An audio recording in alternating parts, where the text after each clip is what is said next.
If you want to find your membership and sales data within Squarespace for your digital product, it's really, really easy. Now, Squarespace has started to segment the ways in which people can sell and the ways that they display that data to you on the back end.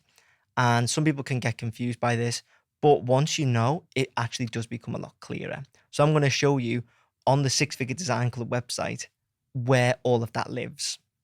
So you're on your site here, we're on Six Figure Design Club. If you don't know what it is, it's where I teach other Squarespace designers how to scale their Squarespace web design businesses to six figures.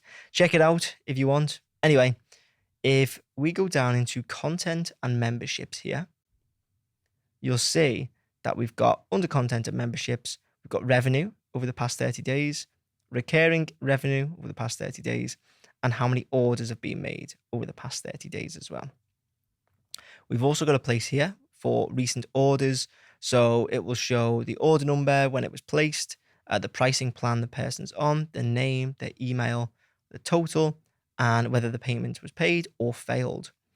You'll then scroll down here and you'll see some other recently updated pricing types. So if you make any changes to your pricing deals, this is where it will show. If you want to go a bit deeper, you can go into the orders page, and this will list all of the different orders that have been made through your website, which relates to digital products.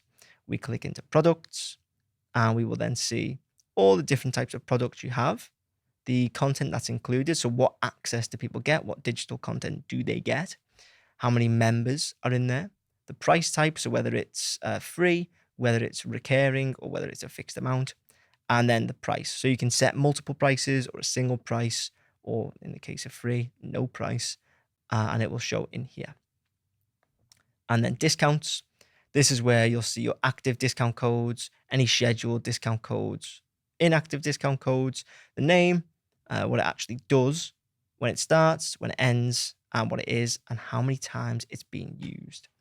So that was a really quick dive into content and memberships, where to see your dashboard and how to actually interpret that data. So hopefully you found it useful. And if you did, please make sure to leave a like and hit subscribe. And if you want me to build your Squarespace website, you can get in touch using the links in the description.